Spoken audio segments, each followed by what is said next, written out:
All right, so when I look at this pattern, this question gave us both the table and the visual pattern, and generally we are being asked to identify what kind of growth is it showing, and also what's the expression that represents the growth. And it looks like, we can find just the total number in any given step of this pattern.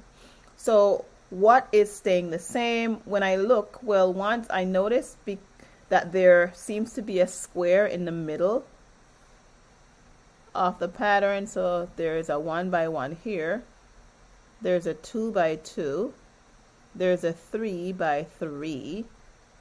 And so the thing that seems to be staying the same are the 2 extra squares on each side. So there's that, there's that, there's that, there's that, there's that.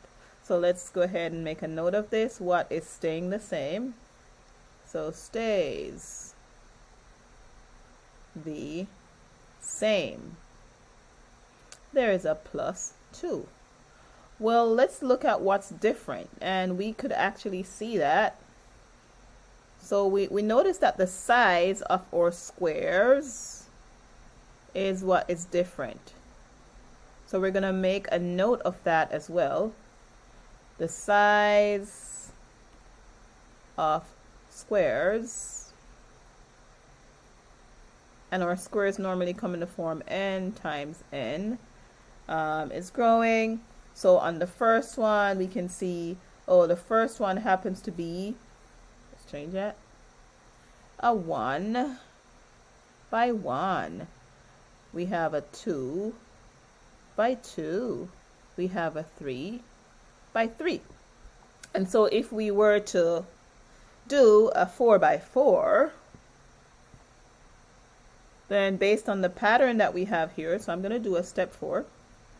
Step 4, because sometimes I just feel like I'm more convinced when I see at least one other, not just 3.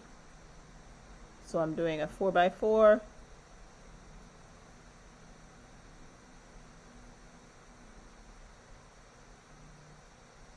And then the thing that's consistent, I need to add my little extra square on either sides. So we're going to go with, what do we notice? Yep, there we have our 4 by 4. And then we have our little extra pieces on the side.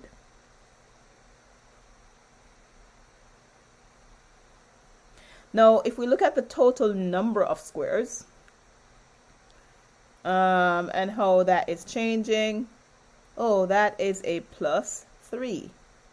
From 6 to 11, that's a +5. From 11 to 18, that's a +7. So even though the rate of change is not constant, there is a pattern with how the rate of change is changing. And so when we look at that, it's clear to me that from 3 to 5, that's a +2. And from 5 to 7, that's a +2. And so if we were to get the fifth step, the same thing would be happening. So how do we use this information in a table? Well, our step is going to represent our x, and the number of squares represent our y. So we want an expression that will give us the total number of squares. So based on what we're seeing now, the middle piece is given by n times n. That's the step number. So that's the square that we have in the middle. And then the thing that is consistent each time that stays the same is a +2. So y is going to be equal to n times n plus 2. The other way we can write that is y is equal to n squared plus 2. And we want to remember that n is step number.